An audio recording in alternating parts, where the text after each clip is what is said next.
Hii mambo ya kunegotiate na watu ambao wajielewi, na nimesikia watu wameongea hapa na watu ambao wajielewi waoni mbele. Kwanza tuko disappointed kwa mambo ya Monday wakati ulairisha maandamano. Hiyo lazima tuseme.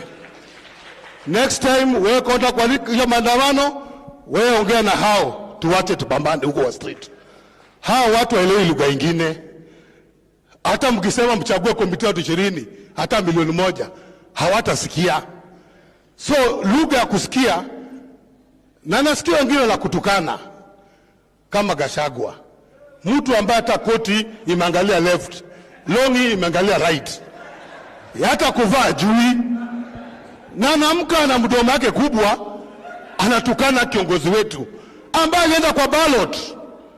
Sisi wajumbe tumesema, na mimi nataka wale wajumbe wako hapa, Mheshimiwa President wetu, watu waamuke. Si wakisikia president ako mahali fulani na Martha Karua na Eugene wanakimbia hapo. Sasa maandamano hawako. The next maandamano party leader tunataka ikuwe coordinated. Kuna vijana hapa wana groups hapa Nairobi. Inakuwa disappointed, maandamano kisha hawajui wanaenda wapi na wanatoka wapi. Na wamesimama na wewe. Tunataka tuwe na proper organization. Vijana wetu wakimaliza tunajua wamepigwa risasi, huyo ameumia, huyo amefanya hivi, ndio tunajua tuna collect watu wetu wale wameumia.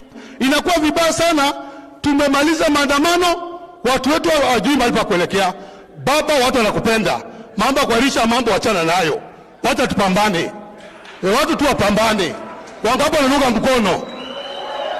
Hiyo ndio feeling ya watu na ndio mood ya watu. Wewe kwenda kuarisha, uliza Martha. Uliza Eugene, mkikubaliana kwa room huko ni yenu. Mkitoka huko nyinyi mnyamaze. Wacheni watu waende kwa street. Ya mwisho, hapa hakuna mtu muoga. Hapa hakuna mtu muoga.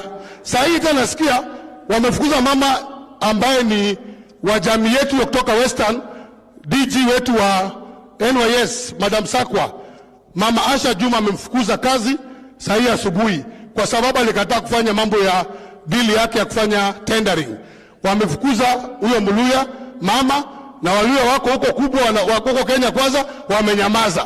Na wao ni mambo yetu, Mluya amefukuzwa kutoka Viga County. Tunasema watufukuze wasitufukuze, tunangoja baba kwa president atuteue tena.